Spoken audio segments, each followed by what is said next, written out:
শুভ সকাল বন্ধুরা, তোমরা সবাই কেমন আছো? আশা করছি তোমরা সবাই খুব ভালো আছো। আজকে শিবরাত্রি উৎসবে সবাইকে জানাই অনেক অনেক ভালোবাসা। তো আমরা এখন দিয়ে যাব গঙ্গা স্নান করতে। তো বাড়ি থেকে সবাই বেরিয়ে পড়েছি। বাড়িতে প্রতিবার পুজো হতো, এখন আর সেভাবে হয় না, সবার বিয়ে হয়ে গেছে, সেই জন্য তো দিয়ে ছোটো করে ঠাকুর ঘরে পুজো করা হবে। হ্যাঁ, ওই জন্য আমরা এইদিকে এই যে রেডি হয়ে গেছি। এদিকে বোনরা আছে, মা যাবে, সবাই মিলে ওইদিকে দিয়ে টোটো এসছে। আমাদের এখানে যে সব থেকে বড় গঙ্গাটা, সেখানেই আমরা এখন যাব। আমাদের বাড়ি থেকে 1 কিলোমিটার দূরে দিয়ে তোমার গঙ্গা আছে, ওটা একটু জলটা শুকিয়ে গেছে, তো যেখানে বড় এপার ওপার দেখা যায় না, সেখানেই এখন আমরা যাব। তো চলো, আজকের ব্লগটা কিন্তু বেশ জমদার হতে চলেছে, তোমরা কিন্তু সবাই আমার সঙ্গে থাকবে। আর আজকে কুম্ভ মেলায়ও লাস্ট স্নান, তো সবাই মিলে চলো একসঙ্গে যাব। তো আমরা সবাই মিলে যাব। তো এইদিকে এই যে আমরা সবাই উঠে পড়েছি, এদিকে মামাও এসছে, এদিকে সব মামিরা আছে। ওই পাড়া থেকে আমি বলেছি মামা বাড়ি ওপাড়ায়, দিয়ে ওপাড়া থেকে মামিরা আসে। দুটো টোটো করে আমরা বিয়ে সবাই মিলে যাব একসঙ্গে গঙ্গা স্নান করতে। আমরা প্রতিবার বাড়িতে পুজো করতাম যখন বোনদের কারো বিয়ে হয়নি। তো সেই দিন যে ভিডিওতে একটা বোনকে দেখিয়েছিলাম, আজকে ও চলে গেছে শ্বশুর বাড়িতে, যেহেতু ওর বাচ্চা হবে, সামনে সাধের অনুষ্ঠানও হবে, সেই জন্য ওইদিকে দিয়ে টোটোতে গান চালিয়েছে। বেশ জমদার করে পুজো করতাম, সেই দিনগুলো আজকে খুব মনে পড়ছে। তো দিয়ে আজকে ওই জন্যই ভাবলাম যে সবাই একসঙ্গে যাব, স্নান করতে খুব ভালো লাগবে। তাই কেন খুব মজা করছে আজকে। আমরা সবাই এখন এই যে টোটোতে চেপে পড়েছি, সবাই মিলে যাচ্ছি। মাও এসছে। এই শোনাই কেমন লাগছে বাবা? খুব মজা লাগছে, সবাই মিলে যাচ্ছি। সামনে উঠেছে যার একটা টোটো আছে, সবাই দুটো টোটো করে যাচ্ছে। সব গমের জমি, এইদিকে মাঠে মাঠ শুধু। এইদিকে বেশ বড় একটা পুকুরটা, উপরে এই যে ব্রিজ হচ্ছে, ওই জন্য আমরা নিচ দিয়ে। আর এদিকে সব মাঠকে মাঠ শুধু গম লাগানো আছে, ভুট্টা লাগানো আছে এইদিকে রোডের এই ধারটায়। আর রোডের ওই ধারটাতে আমাদের বাড়ি। এইদিকে সব দিয়ে ব্রিজের কাজ চলছে, সব সামানপত্র এইদিকে সব রাখা আছে।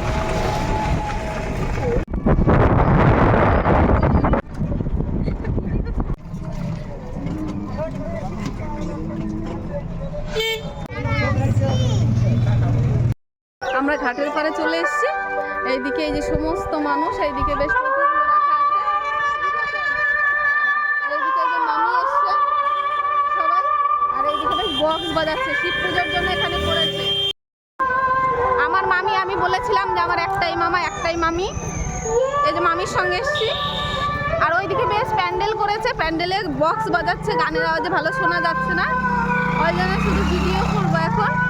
আর দিয়ে ওইদিকে সবাই যাচ্ছে, সবাই দিয়ে ঘাটের কাছে পৌঁছে গেছে, আর অনেকটা ভেঙে গেছে। আমি এবার শুধু নদীটাই দেখাবো তোমাদের। এইদিকে এই দেখো নৌকা, দেখতে পাচ্ছ? আগে যখন আমরা ছোট ছিলাম তখন এই নৌকায় করে ফারেক্কা যেতাম, ফারেক্কা থেকে তারপর সব দিকে ঘুরতে যেতাম। এখন গাড়ি হয়ে গেছে। আর এই হচ্ছে নদী, ওই দিকে দেখো ওপার এপার দেখা যাচ্ছে না, কারণ এইদিকে অনেকটা প্রায় 2 ঘন্টা মতো নৌকায় গেলে তারপর মালদা ওই পাড়টাতে। সবাই দিয়ে ঘাট দেখা হচ্ছে কোন জায়গাটায় স্নান করবো, কারণ এতটা পার ভেঙে যাচ্ছে, রাতারাতি ভেঙে একদম নদীর পাড়গুলো সব শেষ। আর ওইদিকে বেশ অনেকটা ঢুকে গেছে, ওই দেখো অনেক ভাঙছে। এইদিকে অনেক ছিল, নদীর পাড়টা পুরো ভাঙতে ভাঙতে প্রায় অনেকটা কাছে চলে এসেছে। সবাই দিয়ে ঘাটের পাড়ে সব ভাই বোন মিলে একসঙ্গে কয়েকটা ফটো তুলে নিয়েছি। আর এইদিকে দিয়ে স্নান করব।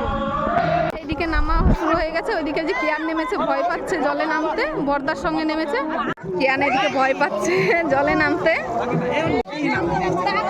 দারুণ মজা হচ্ছে, অনেকদিন পর গঙ্গায় এসে কিয়ান তো খুব মজা করছে, দারুণ মজা করছে। এসো না, তুমি পাড়ার দিকে থাকো।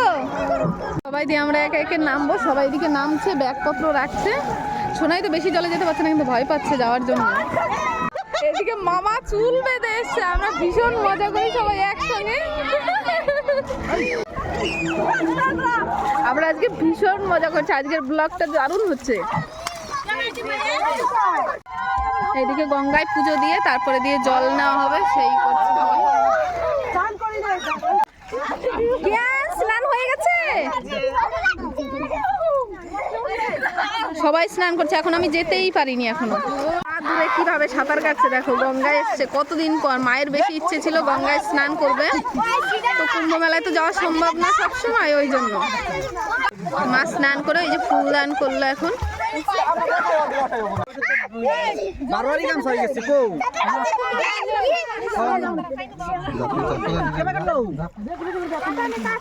দে ঝাঁকি লাগবে পেটে আরে মো গুড়ি চাটকেছি রে আমার তো এই দেখ আমি টেনে বানাই দেই কানে কানে কথা এখান থেকে বলো এই উল্টা দিকে ঘুরে নিয়ে আসে এই যে সূর্য এই আমি কি পাবো না ওই আমার দেই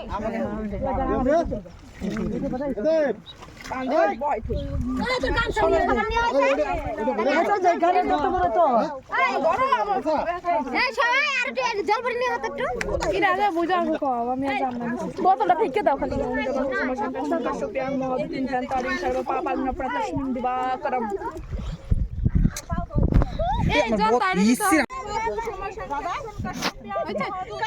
গঙ্গা স্নান করে নিয়েছি দিয়ে এখান থেকে একটা মামা গেছিল কুম্ভ মেলায় তো জল নিয়ে এসে ওই জলটাই দিয়ে এবার একটু মাথায় আমরা দিয়ে নেবো সবাই মিলে যাওয়া তো আর সম্ভব হলো না অত দূরে সেই জন্য দিয়ে এই গঙ্গায় স্নান করে নিয়েছি এবার সবাই মিলে বাড়ি যাবো বাড়ি গিয়ে পুজো করবো করা হয়ে গেছে এবার দিয়ে টোটোতে চেপে পড়েছি এবার দিয়ে বাড়িতে যাবো সবাই বাড়িতে বেরিয়ে যাবে এবার স্নান করে যাওয়ার সময় এইদিকে একটা গাছে প্রচুর আকন্দ ফুল হয়েছে আর শিবরাত্রি মানে আকন্দ ফুল লাগবে ওই জন্য দিয়ে যে ভাই নিয়ে আসছে বোন ছিল কিছুটা তুলেছে আর কিছুটা ওই যে বাকি আছে নিয়ে যাব দিয়ে বাড়িতে গিয়ে ওই মালা গাঁথতে হবে ওইগুলো করতে হবে সেই জন্য পটল লাগানো হয়েছে এই জমিগুলো হয়েছে দেখা যাচ্ছে পটল গাছ স্নান করে আসার পর তারপর এখন এখানে প্রায় 3 লিটার দুধ জাল করে নিচ্ছি পায়েস বানাবো ওই জন্য আজকে ভাবছি গোবিন্দভোগ চালের পায়েস আর এমনি আতপ চালের খিচুড়ি এইগুলো করব আমি তো উপোস থেকে পুজো করতে পারবো না বোন ভাই ওরা সবাই করছে আমি শুধু গঙ্গা স্নান করে এলাম তো ভাবছি পুজোর দিনে এইগুলো করব রান্না আর এইদিকে এই যে পায়েস করার জন্য এইদিকে যে গোবিন্দভোগ চাল নিয়েছি ধুয়ে ভিজিয়ে রেখেছি 3 কাপ মতন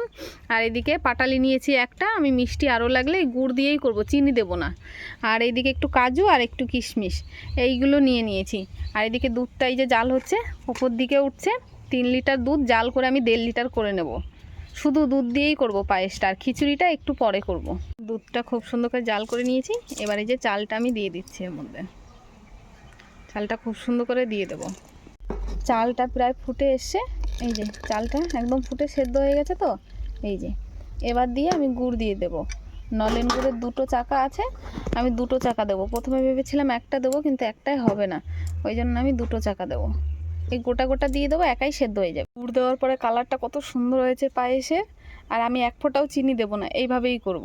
এবার দিয়ে আমি তেজপাতা দেবো 2টো তেজপাতা আমি এই যে এরকম করে জলে ধুয়ে নিচ্ছি আমাদের বাড়িতে দুধের জিনিস করলে আগে ঠাকুমা এরকম তেজপাতাই দিত বলতো এলাচ দিলে নাকি গুড়ের সেন্ট কেটে যায় দুধের সেন্ট কেটে যায় সেই জন্য আমাদের বাড়িতে শুধু তেজপাতা দিয়েই করা হতো এবার দিয়ে দেবো এই যে কাজু আর কিশমিশ ধুয়ে রেখেছি জলে এবার আমার সব কিছু দেওয়া হয়ে গেছে এবার শুধু নেড়ে নেড়ে আমি দেখবো কতক্ষণে হবে আমার পায়েস রান্না একদম কমপ্লিট হয়ে গেছে এবার আমি আস্তে করে হাঁড়িটা ধরে নামিয়ে রেখে দেবো ঠান্ডা হবে তারপর তোমাদেরকে দেখাবো একটু পরে আমি খিচুড়িটাও করে নেব তো সব ধরনের সবজি দিয়ে আতপ চালের খিচুড়ি কি করে করব নারকেল দিয়ে সেটা তোমাদের সঙ্গে কিন্তু আমি শেয়ার করব এই যে সম্পূর্ণ পায়েসটা আমি এইদিকে বাটিতে তুলে নিয়েছি আর এইদিকে যে ছোট বাটিতে একটু তুলে নিয়েছি ভাবছি মামা বাড়িতে বিকেলে গিয়ে দাদুকে একটু দিয়ে আসবো দাদু পায়েস খেতে ভালোবাসে সেই জন্য এই যে দাদুর জন্য এইটুকু তুলেছি আর এইটুকু আমাদের জন্য তুলে রেখেছি